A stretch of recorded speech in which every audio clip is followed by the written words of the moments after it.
რა არის ის რის გამოც ადამიანები არ ჩერდებიან და იკეთებენ ამ ოპერაციებს და მე ხდებიან მსხვერპლი ამ შედეგების. ეს ის ხალხია, რომელიც ყველაფრით უკვე თავისი გარეგნობით და მუდმივად ცდილობს რომ რაღაცა ჩარევა ჩაიტაროს. 80 წლის ხალი 40 წლის ვიძეროა მოგწონს. ასე პირდაპირ დაანარცხო ხა პაციენტი რომ შენგან არაფერი გამოვა ასე შემდეგ, რა თქმა უნდა არასწორია. როდესაც ვიწყებდით 25 წლის წინ, როცა მოდიოდა ვინმე ოპერაციაზე, როგორც წესი უხდი და სხვა.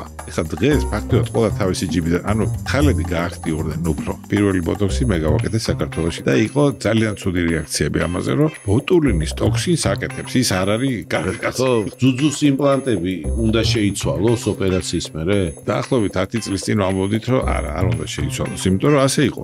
ცხიმი რო ამოვიღე მაგალითად ბარძაყებიდან, მხრებში ხო არ ჩამიტკივა. საქმე ისე რომ თუ ინტიმურმა ქირურგიამ იმატა, ინტიმურმა ქირურგიამ იმატა, თურმე ამაზე მოთხოვნაც არის. ჩემთან მოვიდა პაციენტი და მითხრა რომ აი მე მინდა გავიკეთო ძუძუ, მე რო გითხეთ თუ შეიძლება რამდენი 74 ის მთელი ცხოვრება ეს მაწუხებს. რას ურჩევ პაციენტს, როგორ აირჩიოს ქირურგი?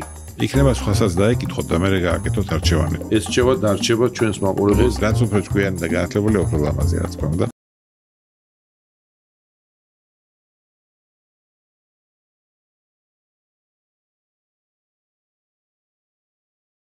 ყველას ვინც ამ ვიდეოს უყურებს და თან აღიზარება და ლაიქოს მოიწონოს ჩვენი YouTube არხი. ეს არის პოდკასტი, რომელიც იწერება პოდკასტ არეაში და მადლობა მათ თანამშრომლობისთვის. გვიყურეთ და გვადევნეთ თვალყური.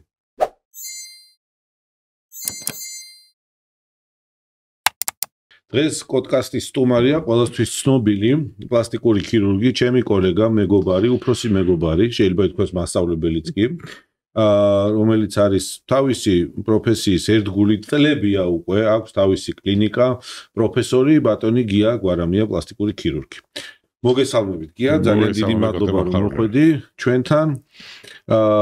ეს პოდკასტი ემსახურება თავის მოვლა სილამაზეს, სიჯანსაღეს, ჯანმრთელობას და ერთ-ერთი არის მაინც მნიშვნელოვანი და ტენდენციური და პოპულარული დღეს რაც არის პლასტიკური ქირურგია და ესთეტიკური ტიპის სხვადასხვა ჩარევა, რაც სოფლიოში ბუმია და ჩვენთანაც რაც არ უნდა გასაკვირი იყოს, მატულობს მოთხოვნა ამ მიმართულებით. უდიდესი გამოცდილება გაქვს ამ სფეროში მოღვაწეობის დაწყებული ქირურგიიდან დამთავრებული ვთქვათ იმ ცენტრებით და სერვისებით, რასაც თავაზობთ მომხმარებელს ეს არის ოპერაციები და ეს არის სხვადასხვა ტიპის კოსმეტიკური პროცედურები, ხო? რა სეზონია ეხლა, რა ხდება პროფესიული თვალსაზრისით შენ სფეროში? პირველ რიგში მადლობა მოწვევისთვის და გილოცავთ კარგი საქმის წამოწყებას. მადლობა. მიუხედავად იმისა, რომ მთელი წელი არის ზრუნვა საკუთარ გარეგნობაზე, მიუხედავად იმისა, რომ მთელი წელი არის მოთხოვნა და ეს პროცედურები გაზაფხული განსაკუთრებით ისეთ პერიოდია, როდესაც მატულობს მოთხოვნა და მატულობს მომართვიანობა. სეზონურად თუ არის რაიმე სხვაობები, მაგალითად ზამთრის სეზონი, გაზაფხულის შემოდგომა ან თვეები, როდესაც ან ოპერაციული ჩარევები უფრო მატულობს, ან ესთეტიური თვალსაზრისით ჩარევები. სეზონურად არის ეს შეიძლება თქვა რომ ნამდვილად ჩვენი კლინიკის მაგალითზე ასეა, ჩვენი კლინიკის და ჩვენი ქსელის მაგალითზე, რომ თებერვალში ცოტათი ეცემა მოთხოვნა, სექტემბერში ცოტათი ეცემა. თებერვალი სავარაუდოდ იმითი რომ იანვარი ძალიან დატვირთულია და რაღაც იქ პაუზა, ხო ფინანსური თვალსაზრისით. ნაურე უშტები დატვირთული. პაუზას იღებენ და შემოდგომაზე სექტემბრის პერიოდი მაინც სკოლა 15-მდე არ იწყება, ამიტომ ცოტა გადაწეულია ხოლმე. სხვა დროს აქტივობა მეტია საახალწლოდ, საგაზაფხულოდ და ასე. ვიცით რომ თქვენი კლინიკების ქსელი გია პოლიპროფილურია. ანუ ყველა ტიპის ოპერაცია კეთდება და მოდი უთხრათ მაყურებელს. დღეს საქართველოში მსოფლიო რო გავაწიოთ გვერდზე, ყველაზე პოპულარული ოპერაცია რომელია? იცით როგორ პრინციპში მსოფლიო სურათი ჩვენთან მეორდება. პოპულარულია გერდის ძუძუს ოპერაციები და პოპულარულია ცხვირი, ასე ყველაზე მეტად პოპულარული. შემდეგ უკვე გრძელდება ლიპოსაქცია. საკმაოდ აქტუალურია და საკმაოდ მოთხოვნადია სახეზე ჩარევები, გამახალგაზრდებელი ოპერაციები. ხო იმატა მაგ ოპერაციები. იმატა ამის მომატება მე მგონია რომ განპირობებულია იმითი რომ ნდობა გაიზარდა ექიმების მიმართ, ინფორმირებულობა პაციენტის გაიზარდა, ნახულობენ შედეგს, როგორი სიტუაცია, ნახულობენ რომ სოციალების როლი როგორია? სოციალების როლი საკმაოდ მაღალია, როგორც ყველაფერში. ანუ მაგან ხო არ გამოიწვია ის რომ მაგალითად მე გავიკეთე ოპერაცია, დავდე გამოვიდეს სურათი და 20,000 კაცი ხედავს რომ ოპერაციის მერე ვარა მაგარია. ინფორმირებულობისთვის სოციალები ძალიან მნიშვნელოვანია. და სწორედ აი ინფორმირების მომატებამ განაპირობა ის, რომ ადამიანი უფრო ადვილად იღებს გადაწყვეტილებას. კარგი, მოდი იმაზე ვისაუბროთ თქვენს პროფესიულ კარიერაში, მაგალითად ბოტულოტოქსინი რო ავიღოთ, ხო? აი პოპულარული პროცედურაა, ხო? აი კონკრეტულად ბოტულოტოქსინმაც იმატა, როგორი სიტუაცია ჯერ არ ვიცი ხა ეს რამდენად ეს არის აღსანიშნავია პირველი ბოტოქსი მე გავაკეთე საქართველოში და არა რატო არა ძალიან კარგია მე დავიკეთება და იყო ძალიან ცუდი რეაქციები ამაზე რომ ბოტულინის ტოქსინს აკეთებს ის არ არის კარგი კაცი ხო ეს კოლეგებისგანაც იყო რომ შენ ტოქსინს აკეთებ კაცო ბოტულინის ტოქსინს აკეთებ ნუ ახალი იყო ნუ ახალი იყო არ იყო ინფორმირებიც რომ ეს არ არის საშიში დოზა ეს არის მიკროდოზა და ასჯერბეტი დოზა უნდა გაკეთდეს რომ რაიმე ვავნოთ ადამიანს ხო არა ორჯერ და სამჯერ მეტი იმის მიუხედავად რომ თავიდან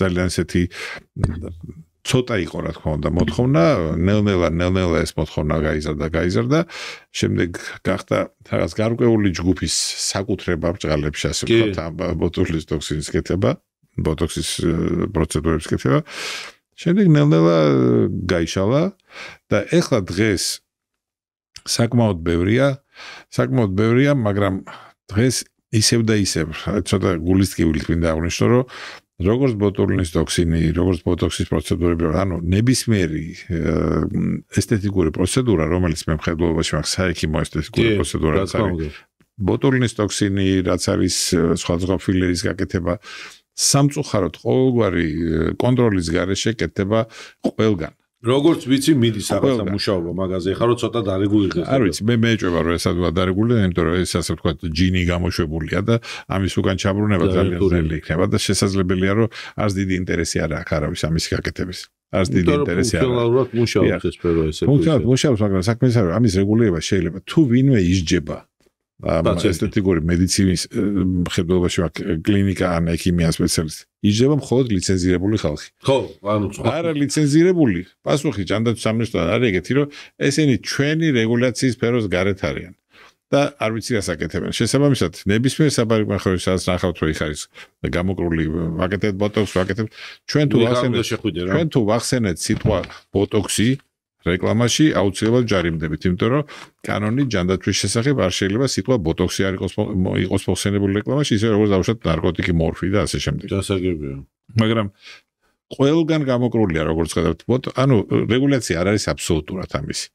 აბსოლუტურად არის რეგულაცია. მიუხედავად ამისა, იგრძნობა მომატება ამ პროცედურების საბედნიეროდ პროფესიული თვალსაზრისითაც ისე თუ ასე ვიღაცები გაძლიერდნენ და ჩამოყალიბდა რაღაცა მეთოდები და არჩევანი არის. სუდია რომ არ არის რეგულირებული სფერო. კარგი, ქალების ფსიქოლოგია და პლასტიკური ოპერაციები და ეს პროცედურები. აი, რამდენად ჩვენ ვსაუბრობთ ამ თემებზე და მაინტერესებს თქვენი აზრი.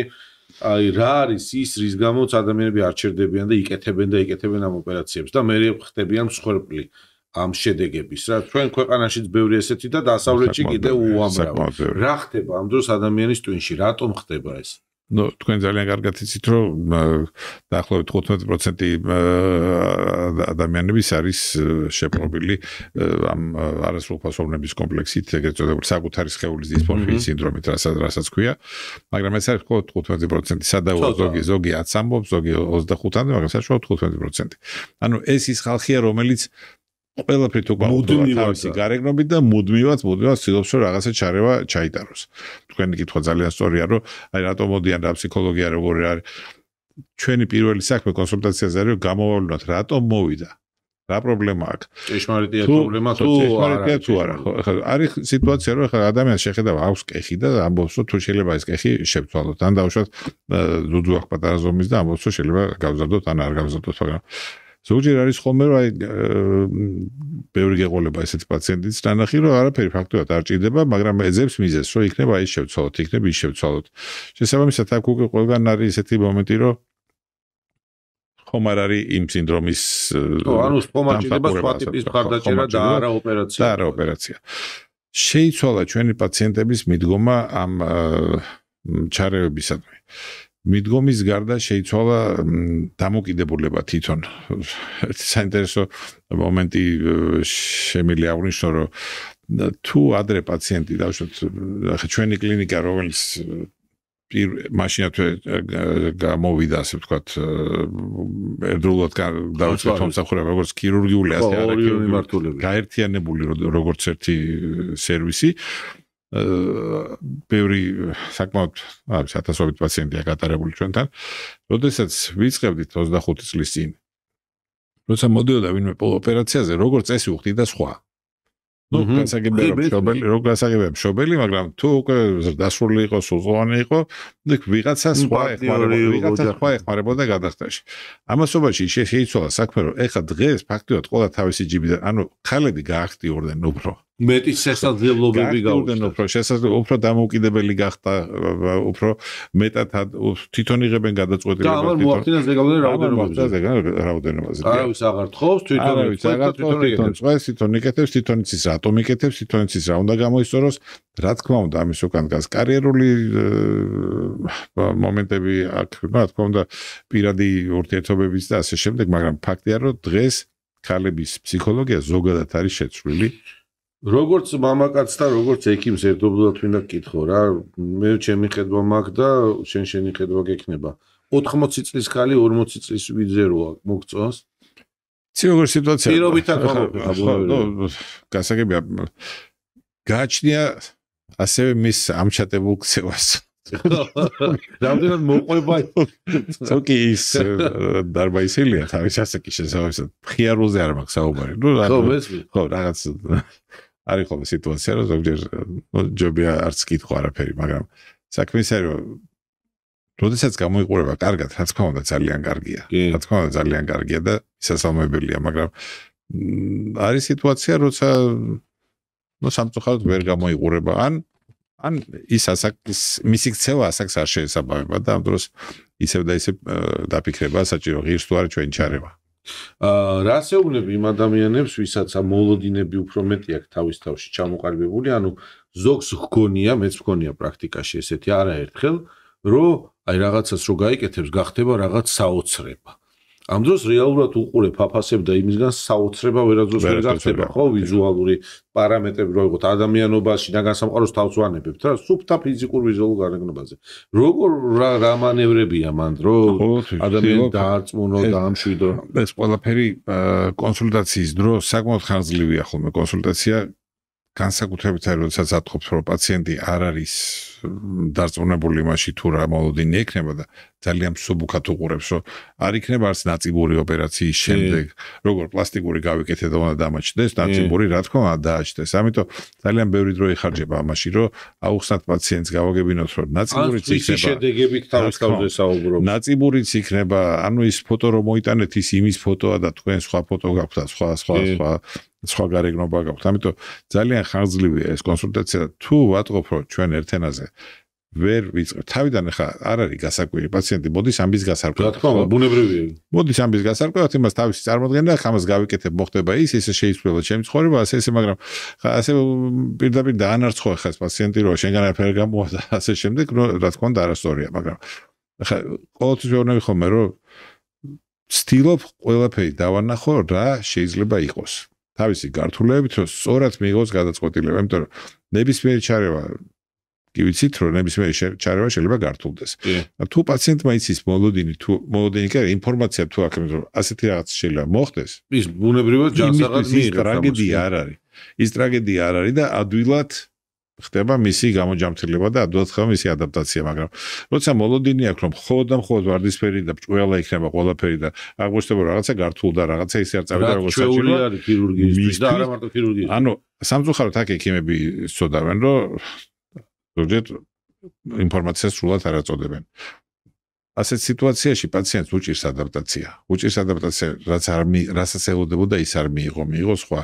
ძალიან კარგი მომენტია, როდესაც შეიძლება კომპიუტერული მოდელირება რაიმესი ახლა. რა თქმა უნდა, არსებული ფოტოები, არსებული შედეგები რომ მოაქვს ხოლმე ვიღაცებიც აი ესეთი მინდა არის ხოლმე ეგეთი ხშირად. ასე კი არის ეგეთი, რომ ის თქვენ დაივიწყეთ, ის თქვენი სიტუაცია არ არის. თქვენ ნახავთ, აი მოდელირება არის ასეთი და დაახლოებით ეგეთი შედეგი შეიძლება იყოს. ან ყველაფრის მოდელირებას ვერ ვაკეთებთ, რა თქმა უნდა, მაგრამ განსაკუთრებით აი ცხვირზე დავშვათ, ხო, იდეალური მომენტია კომპიუტერული მოდელირება. ძალიან კარგი. მაქსიმალურად შეიძლება დაანახო რეალობას. ძალიან კარგი ინსტრუმენტია, იმიტომ რომ მაქსიმალურად შეიძლება დაანახო რეალობასთან მიახლოებული შედეგი და ის მოლოდინი რაც, ამიტომ თვითონაც მარტივად მეიღებს ამ კაცთან ვითანამშრომლობ თუ არ ვითანამშრომლობ, თუ წავიდეს სხვასთან, რომელიც შეიძლება და მინდა კითხო, როგორ მიხვდეს პაციენტი, ეხლა თქვათ არ გიცნობს შენ, არ არის თბილისში დაბადებული გაზდის სიტყვაზე ჩამოფრინდა მიდან რა ქვია ამსტერდამიდან და საქართველოში არ უცხოვრია 30 წელია და ეძებს ქირურგს. ბევრია ესეთი. იმიტომ რომ იქ ძვირია, ჩვენთან შედარებით იაფია და ჩემთანაც ბევრი მოსულა, რადგან მე ქირურგიას ახლა ჩამოშორებული ვარ, ამ სხვა სფეროს ვემსახურები. ხო უკითხავთ, სად გავიკეთო ეს? ვეუბნები რომ აი ამ სფეროში აქ მიმართე. მერე შენ გააკეთე არჩევანი, იმიტომ რომ აქ არ შეიძლება ესე მაინდამაინც ერთი ხელის გაშვერით ერთი მიმართულებით გაუშვა. რას ურჩევ პაციენტს? როგორ აირჩიოს ქირურგი? პაციენტს, ოდესაც ხო ეტყობა კიდევაც, რომ პაციენტი ვერ ჩამოყალიბდა კონსულტაციის დროს, შეიძლება ცოტა დაიბრუნა კიდევაც, მოლოდინი ქონდა სხვა დაუშვათ, ხო? ასეთ სიტუაციაში რჩევა არის, რომ იქნება სხვასაც დაეკითხოთ და მერე გააკეთოთ არჩევანი თქვენ თვითონ. იმიტომ რომ ვიღაცა მე რო გეუბნები რომ შეიძლება ეს გამოვიდეს ასე, ვიღაცა სხვა შეიძლება ჩემზე უკეთესად გამოსდის, ხო? ჩემზე უკეთესად შეიძლება მე არ ვამფრა, აქ რაც გამოვა ეს არის ყველაზე ერთადერთი საშუალება, ხო? ამიტომ უკეთესია შესთავაზო პაციენტს. ერთი თვითონ პაციენტი დღეს უკვე ისეთ სიტუაციაა, რომ ძალიან ხშირად იგრძნობა, რომ პაციენტი სხვასთან იყო კონსულტაციაზე, რაღაცას რო უყვები, რაღაც მზაობა, რაღაცა უკვე გაგონილი აქვს ეს გართულება, გაგონილი ზოგიერთი რაღაცა უკვე შოუი ეს არ უთქვა ჩემთვის არავის დაუშვათ ეგეთი. და საბოლოო ჯამში ყველაზე კარგი ვარიანტი ეს არის, რომ პაციენტმა არჩევანი გააკეთოს იმითი, რომ თვითონ გააკეთოს ესერჩი. ეხლა სხვა შორის ეხლანდელი პაციენტები გაცილებით აი ეს განსაკუთრებით ახალგაზრდა თაობა ვინც არის, ძალიან მოზადებულები არიან. ზოგიერთი ზედმეტად ინფორმირებულია და არასოდეს ინფორმირებული. პროფესიონალური იმაში იჭრება. ზედმეტად ინფორმირებულია, იმიტომ რომ ინფორმაცია ბევრია, მაგრამ საბოლოო ჯამში რომ შეაჯერო ეს ინფორმაცია რაღაც გარკვეული სპეციალური განათლება უნდა გქონდეს და ზოგჯერ არის ხოლმე რომ ცოტა არასწორი წარმოდგენა რჩებათ, მაგრამ კარგია რომ ინფორმირებულები არიან. კარგია რომ აი წინასწარ მომზადებული მოდის კონსულტაციაზე და არ უკვირს ასეც ლაპარაკები. მე ყოველთვის და მადლობა ამ პასუხისთვის, ყოველთვის ვეუბნები ადამიანს, როგორც აღნიშნე, ცოტა სწორია და ჯანსაღია ერთი ადამიანის აზრს, რაც არ უნდა მის შესახებ ჩვენ გაგვიგოთ ბევრი, კარგი არ უნდა ენდო არავითარ შემთხვევაში ორი მინიმუმ ეხლა არ არის საჭირო ბუნებრივია ეს არ არის პრობლემა შემოერთა მეოთხე კაცი და ნახო და იქიდან გამომდინარე ვისთანაც უფრო ემოციურ კონტაქტს დაამყარებ ფინანსური თემა თქვა ხო ემოციური კონტაქტი ყველაზე მთავარი იმიტომ როცა ნდობა ორმხრივი მაშინ შედეგიც ბევრად კარგი იქნება და ეს ენერგია რაღაცა ფორმით სამწუხაროდ თამაშს ჩვენ ვერ ვხედავთ მაგრამ ფაქტია რომ ეს არსებობს და ეს რჩევა დარჩება ჩვენს მაყურებელს ეს ის არის რასაც ვამბობ რომ თუ ერთ ენაზე იწყებთ საუბარს პაციენტთან არაერთხელ ახსენე იქ ყველაფერი გაცილებით უკეთესად პირდის ვიდე დავშვა სხვა შემთხვევაში თორსა ანუ ეს ერთენაირი საუბარი მხედველობაში მაქვს რომ ნდობა უკვე იგრძნობა რომ ნდობა არის პაციენტს და მას ეკიპ შორის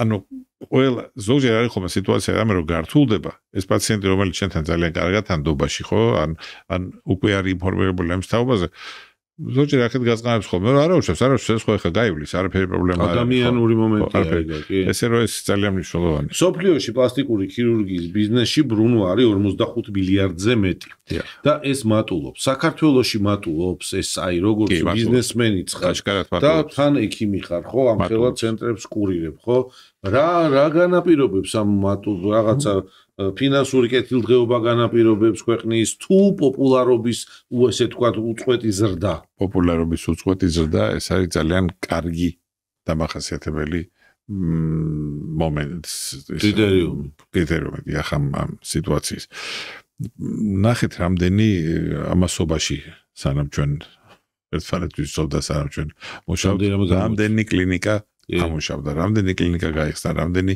სპეციალისტი ჩამოყალიბდა ახალი თუ თავიდან იყო 3-4 კაცი სულ რომელიც ამ ოპერაციას აკეთებდა დღეს არ ვიცი არის 50 შეიძლება 100-იც ვერ გეტყვით მაგრამ საქმე ის არის რომ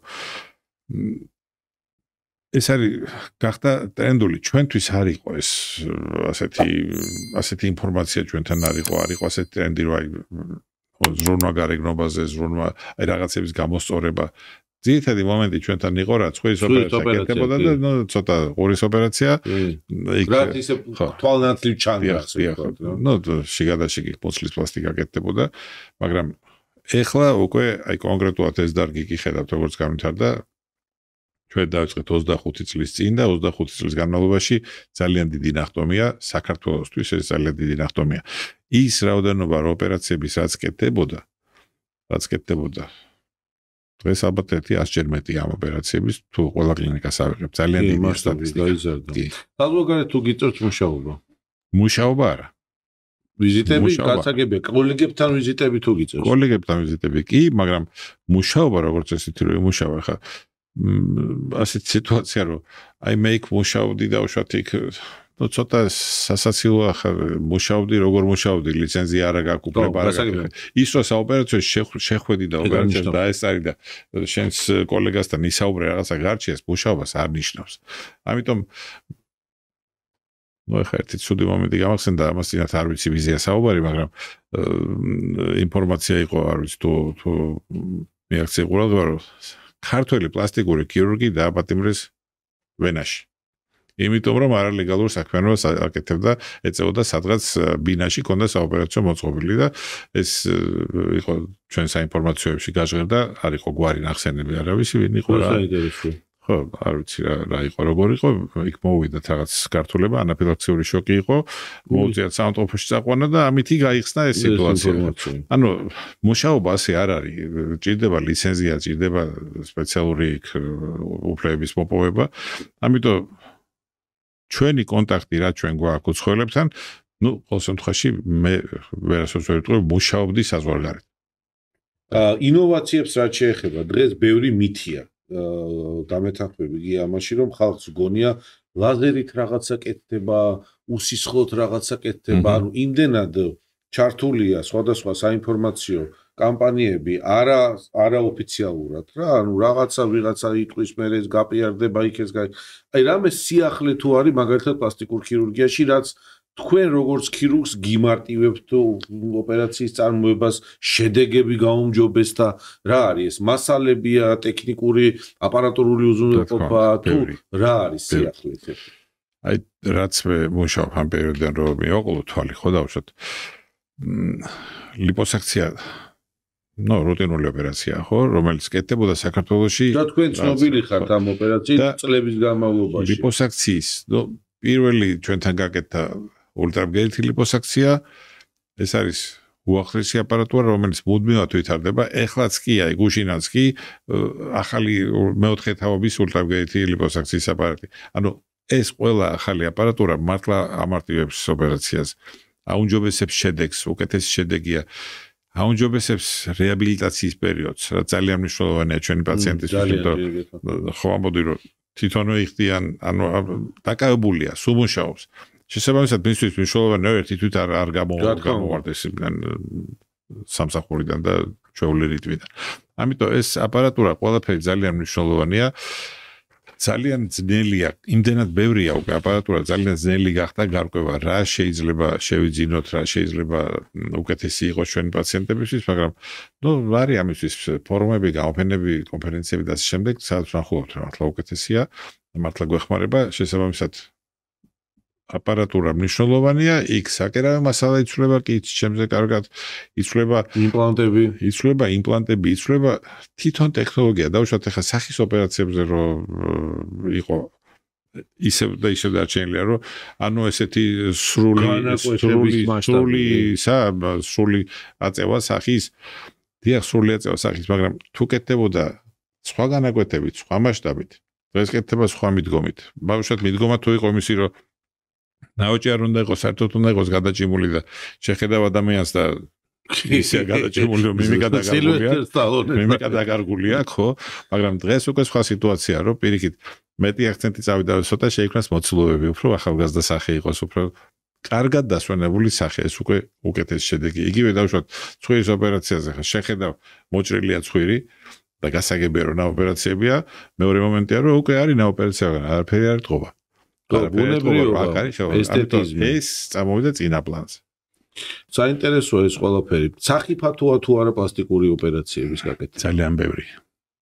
ძალიან ბევრი არის ოპერაციები, რომელიც სახიფათო ახლა რა მხრივ ასე ვერ აი რო არის პაციენტი მოდის და ვაიმე მეშინია მე ბატონო კოტე ოპერაციას ვერ გავეკეთებ ხა აი ხა მე აღარ ვიწყებ იმის სახსნა განმარტებას თუ რა არის ჩემი ინტერესი იმიტომ რომ შიშები გაუხარწყო მაგრამ აი რეალურად საშიშია თუ არა ოპერაციის გაკეთება დავიწყოთ იქიდან რომ ეს ოპერაციები გახლავთ ნუ ასე ვთქვათ კარგი ცხოვრების ოპერაცია როცა ყველაფერი კარგად არის მაშინ კეთდება რომ აი დამატებით მოდი ბარემ ამასაც ან თუ გინდა რომ უკეთ იყოს გამოვისწორებ ამასაც და ვიქნები უკეთესად ხო მაგრამ ჩვენ ხო ვიცით რომ ნებისმიერი ოპერაცია ნებისმიერი ჩარევა შეიძლება გართულდეს შეიძლება რაღაცა პრობლემა დადგეს ჩვენ აი ეს ჯანმრთელი პაციენტი რომელიც 3 საათი შეიძლება იყოს ნარკოზში, 4 საათი შეიძლება ნარკოზში, ამას ხო ყველაფერს თავისი პრობლემები აქვს. იქ ოპერაციის შემდგომი გართულები შეიძლება იყოს. ანუ ჩვენ ამ პაციენტს ჯანმრთელს ცოტათი ავადყოფებთ, ასე ვთქვათ, შემდეგ გამოყვავს სამდგომი. ამისთვის ძალიან მნიშვნელოვანია სწორედ რომ ოპერაციის წინ კარგად იყოს გამოკვლეული პაციენტი, რომ ის ნამდვილად ჯანმრთელია, ის ნამდვილად გაუძლებს ყველა გამოწვევას, იქ ნამდვილად რამე რო გართულდეს ვიცით რომ არაფერი ფატალური არ მოხდება. ამიტომ ძალიან მნიშვნელოვანია მისი გამოკვლევა წინასწარ. თორე ისე რომ მე მეშინია ოპერაციის, მეშინია ნარკოზის, გასაგებია რომ გეშინია. არა ის უარესია რომ არ გეშინოდეს და არასწორი შეფასებაა, მაგრამ ეს იმდენად კარგად არის ეს ყველაფერი შესწავლილი, იმდან კარგად არის დანერგილი და კარგად არის გაყვანილია მინიმუმი. რისკები დაყვანილია მინიმუმი. და აქვე უნდა ვთქვათ, რომ ეს მინიმუმამდე დაყვანილი რისკები ხდება მხოლოდ კომპეტენტურ კლინიკებში და კომპეტენტურ სივრცეებში, სადაც დაცულია ყველაფერი, დაწყებული ელემენტარული უზრუნველყოფიდან, ხო, დამთავრებული, რა თქმა უნდა, პროფესიული კადრების მზაობით და გუნდური მუშაობით, ხო? სამწუხაროდ გართულები არავის არავის არ უნდა რომ კონდეს, მაგრამ სამწუხაროდ რაც არ უნდა კარგად მოამზადო ყველაფერი, რაც უნდა კარგად გააკეთო ყველაფერი, შეიძლება იყოს. ეს არის სწორედ მნიშვნელოვანი, რომ ქირურგი იყოს მზად ამისთვის, კონდეს შესაბამისი კვალიფიკაცია, კონდეს შესაძლებლობა იმისი, რომ გამოასწოროს ეს სიტუაცია და პლუს პაციენტი უნდა იყოს შემხარეც. ერთი მხარე უნდა იყოს. ეს მხოლოდ და მხოლოდ პირველი შეხვედრიდან თუ აი ეს თუ გაჩნდა ქირურგს და პაციენტს შორის ყველაფერი კარგად არის. თუ არ ჩდება, ჯობი არის თანამშრომლობა. აი, ეს კითხვა ბევრს აწუხებს, ბარემ უპასუხოთ რა. ძუძუს იმპლანტები უნდა შეიცვალოს ოპერაციის მერე? დაახლოებით 10 წლის წინ ვამბობდით, რომ არა, არ უნდა შეიცვალოს, იმიტომ რომ ასე იყო. გავიდა კიდე 10 წელი და აი ჯობია რომ შეიცვალოს 7-8 წლის მერე, 10 წლის მერე. არა, დღეს უკვე სიტუაცია ეგეთია, რომ თუ გადააჭარბა 20 წელს ჯობია რომ შეიცვალოს. მეუხედავად 20 წელია რაღაცა 15-20 წელი ეგეთ სიტუაცია. მეუხედავად იმისა რომ შეიძლება 7-8 წლიდან უკვე ისე წავიდეს საქმე რომ იქ რაღაც გამაგრდეს რაღაც კონტრაქტურა კაფსულას 1000 რაღაცა ხა არ დავტვირთავ ტერმინები. ჩამოყალიბდა რაღაც გართულება, ანუ გამაგრდა, ანუ ესთეტიკური ეფექტი დაიკარგა. ამ შემთხვევაში ეს გასაგებია ჩვენება ჩნდება, მაგრამ საერთოდ თუ არაფერი არ იცვლება, შარშან წინ გამოჩნდა სტატისტიკა, ძალიან ისეთი მეტაანალიზი ამერიკელების რომ 30 მილიონი პაციენტიდან 3 შემთხვევაში, რომელიც 20 წელზე მეტი იყო გადაჭარბებული, კაფსულაში რაღაც საეჭვო იპოვეს. ამიტომ რეკომენდაცია როგორც ესეთი რომ აუცილებლად გამოცვალი არ არის. ხო, მაგრამ თუ გაქვს საშუალება დრო და სურვილი, იყავი ყურადღებით, აკეთეთ იქ დამატებით 3D ეკოსკოპია, იქ აკეთეთ 6 თვეში ერთხელ, იმიტომ 8-დან 1 დღეს ძუძუში პრობლემა აქვს. იმპლანტი აქვს, არა, ვიდან ერთს პრობლემა აქვს. ამიტომ სიტუაცია ეგეთია, რომ რეგულარული კონტროლი ჯერდება ძუძუს, იმპლანტს არა. ძუძუს იმპლანტი უნდა უთხრათ, გია, მაგასაც გამოვიყენებ თქვენის ნებართვით, რომ იმ პაციენტებში, ვისაც ძუძუს იმპლანტაცია გაკეთებული აქვს, ანუ გადიდების მიზნით, ის ონკოდაავადების აღმოჩენის შანსები უფრო მაღალია და გადარჩენის და დროულად დიაგნოსტირების შანსებიც მაღალია. ამიტომ ეს არ არის ის რომ აღმოჩენის შანსები და არა განვითარების შანსები. დიაგნოსტიკა უფრო გამარტივებული ამ შემთხვევაში, იმიტომ რომ თან მიმართავს ექიმს დროულად ადამიანი და იმპლანტს ამოწურდა შეიძლება რაღაცა თან დაიჭიროს. ეს კარგია. ლიპოსაქციის მერე ესეთივე კითხვებია ხშირი რა. ცხიმი რო ამოვიღე მაგალითად ბარძაყებიდან, მხრებში ხო არ ჩამიდგება. საქმე ისე რომ თუ არ იცვლება ადამიანის ну იგივე კვების რეჟიმი აქტივობა ბიორიტმი დავარქვათ გნებავთ აქტივობის რეჟიმი თუ არ იცვლება თუ ის აგრძელებს გასუქებას და თუ ლიპოსაქცია ჩატარებულია სწორად იმ ზონაში ნაკლებად გასუქდება მაგრამ ცოტა დაგროვდება და სადღაც სხვა ჩაგროვდება ეს ლიპოსაქცია დღეს მსოფლიოში და ჩვენთანაც როგორც კი ერთ-ერთი პოპულარული პროცედურაა და ყოველთვის მინდა ხოლმე როცა კითხვას სვამენ აუხსნა პაციენტს ან სურვილს რომ უმაგრესი ოპერაციაა ეს და ძალიან მაგარი შედეგებით და ძალიან კარგი და ხშორს ასე ვთქვათ long term ანუ ხანგრძლივი ეფექტით და ძალიან მაგრამ არ არის გასახდომი მაგრამ ხო გასახდომი არ არის და ყველგან არ უნდა გაკეთდეს ეს იმიტომ რომ არის დღეს რომ აუ ესე არ არის ეს არ არის ხელწამოსაკრავი პროცედურა უნდა იყოს შესაბამისი აპარატურა უნდა იყოს შესაბამისად ანუ კარგი აპარატურა უზრუნველყოფს ოპერაციის წარმატებულ გამოსავალს ბარიატრიული პაციენტები თუ ყავს ჩვენ არ აქვს ბარიატრიული პაციენტები, მაგრამ ძალიან ბევრი პაციენტს ურჩევთ ბარიატრიულ ქირურგს მიმართონ, იმიტომ რომ ნუ ჩვენთან ეს პაციენტები მოდიან დაუშვათ აი მაგას ვთქვი მე უკვე ლიპოსაქციის არა, მე უკვე დაშვებული ქსოვილების რო იქ მოცელი დაიჭიმოს იქ რა ჩამოშვი. ეფექტურია, იმიტომ ბევრს აინტერესებს. ზედმეტი კანის ნაკეთი რომ მოიხსნას, კი, რა თქმა უნდა ეფექტურია, მაგრამ საქმე ის არის რომ ზოგჯერ როდესაც აი ადამიანი იკლებს 40-50 კილოგრამს, იქ შეიძლება სერია დაჭიდეს ოპერაციების მოცელზე, ბარზახებზე, ხელზე, სახეზე, ცეხეს, ერთხელ არ გაკეთება რა თქმა უნდა, რაც უნდა კარგი პირობები იყოს, რაც არც არის რეკომენდებული. ანესთეზია დარდებოდეს 10-12 საათი გეგმიური ოპერაციის შემთხვევაში, ხო? დიდად სასურველი არის, ამიტომ პაციენტი ბარიატრიის შემდეგ უნდა იყოს მზად იმისთვის, რომ მას შეიძლება დაჭირდეს სერიულად რამდენიმე ოპერაციის ჩატარება. ეს მნიშვნელოვანი და ყველაზე ცუდი რაც არის ამ სიტუაციაში, რომ ისევ და ისევ უნდა ახსოვდეს, რომ ნაწიბური იქნება. ნაწიბურები, ჩვენი ნაწიბურები დამალულია დაუშვათ ისეთ ადგილებშიაც ნაკლებად შესამჩნევია, მაგრამ უნაწიბუროთ ოპერაცია არ ხდება. არც პლასტიკური ოპერაციები არ არის ნაწიბური. რჩევა გია გვარამიასაგან არის რჩევა რა, უბრალოდ სწორი მიმართულება, რომ ნაწიბურები რჩება ოპერაციის მერე. უბრალოდ ნაკლებად შესამჩნევია. უბრალოდ ნაკლებად შესამჩნევია და ეს არ არის ტრაგედია. მინდა ერთად უთხრათ პაციენტებს ესეთი რამ, რომ არასოდეს არ შეადარონ საკუთარი უნიკალური გარეგნობა სხვას და არასოდეს არ კონდეთ სხვისი შედეგის მოლოდინი საკუთარ ინდივიდუალობა. ეს მნიშვნელოვანია. მეორე, როდესაც კეთდება ამ ტიპის ოპერაციები, როცა სასწორი სპინაზე დევს არსებული და მიღებული შედეგი უნდა ბევრად აჭარბებდეს არსებულს, ამიტომ ღირდეს უნდა ოპერაციის გაკეთება, როდესაც ამის გაკეთების სურვილი ჩნდება და აქ ექიმის კომპეტენცია არის მნიშვნელოვანი. სწორად ურჩიოს პაციენტს, სწორი გზაზე დააყენოს და არ იყოს მოტივირებული მარტო პაციენტის საოპერაციოში შეყვანით და მისი მოთავსება. რა გავლენა აქვს გია ესთეტიკურ და პლასტიკურ ჩარევას თქვენის გამოცდილებით და ეს მარტო პლასტიკური ქირურგები როცა მუშაობთ ჩვენ გარკვეულწილად ფსიქოლოგებიც ვართ, ხო? ფსიქოთერაპევტის თავზე ვერ ავიღებთ, მაგრამ ხთებით, ხო, ესე რომ ვაკვირდებით ადამიანს. აი ადამიანის ქალის ფსიქოტიპი იცვლება თუ არა წარმატებული ოპერაციის შემდეგ. აი რა ტრანსფორმაციას ხედავ ხოლმე, როდესაც მართლა კმაყოფილი ხარ როგორც ქირურგი ოპერაციის შედეგით და ბედნიერ ადამიანს ხედავ. აი რა იცვლება? ეს არის ყველაზე კარგი მომენტი, როდესაც ადამიანი, როდესაც გრძნობ, რომ კარგი შედეგია. კარგი შედეგი გარდა იმისა, რომ შენ მოგწონს იგრძნობა იმით, რომ პაციენტია ძალიან კმაყოფილია და უშუალოდ შეიძლება გავუკეთო ძუძუ და სახეზე შეხედავ ბრწყინავს, ანათებს, გახარებულია თვალები ყველას. ანუ არის მომენტები, თუ პაციენტი შეიძლება შენ მოგწონს ძალიან, მაგრამ აი პაციენტს ეთყობა, რომ რაღაც მოლოდინი ქონდა სხვა, ცოტა ესეთ ნაკლები ემოცია აქვს, ნაკლები რეაქცია აქვს.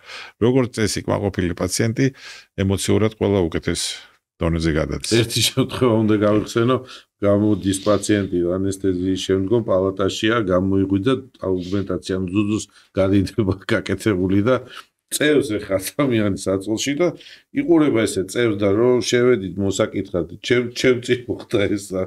როგორ ხარ მეთქი და ფეხებიო და მეთქი ან დაბუჟებული აქვს რაღაცა, ფეხები, რა ფეხები? ფეხებს ვეღარ ხედავ. ისეთი ბედნიერი იყო ამის რომ ესე მევიდო ტერპებს ვერ ხედავ და იქვე დაიწყო იმის ეს აღტაცებული მდგომარეობა. კი, გეთანხმები, ხო ადამიანის, როდესაც ისურვებს იმ სურვილს, რაც შეიძლება წლებია ქონდა, ხო 16 წლიდან უკვე ხალია თუ კაცია თავში არის უკვე რაღაცა ტრიალებს, რომ რაღაცა არ მოწონს, შენ აღნიშნე ის დისმორფული სინდრომები, როცა რაღაცა უფრო ფსიქიკის პრობლემებია, მაგრამ გარდა მაგისა მართლა არის, ხო კავკასიური ტიპის ხვირი, გამოშველი ყური, ხო არის რაღაცები გასაკეთებელი. რეალურად უნდა ადამიანს, ხო და ეს მე ასე ვფიქრობ, ავი ჩემი აზრით მაინტერესებს ამასთან მიმართებაში, რომ დღეს სოციუმში ის დოგმები, რაც ადრე იყო, აღარ არის. უფრო გათავისუფლდა ადამიანები, ხო? ამ თავისუფლება მოიტანა თუ არა მეტად ინდივიდუალურობის ხაზგასმა, აი, უფრო ისე თავისუფლად მოგმართავენ პაციენტები ამ სურვილებში, იხსნებიან თუ მაინც ჩაკეტილები არიან ჯერ აი მან გაიკეთა მეც მინდა, შეიცვალა მიმართულებით რამე? შეიცვალა ის, რომ აი როგორც ადრე ვთქვი, უფრო ადვილად იღებენ გადაწყვეტილებას, რომ მე კონსულტაციაზე წავალობ, რასაც გავიკეთებ რაღაცა შევცვლი, ჩემთვის, ანუ სხვა მიზეზების გამო, პიროვნული მიზეზია თუ კარიერული თუ ასე შემდეგ.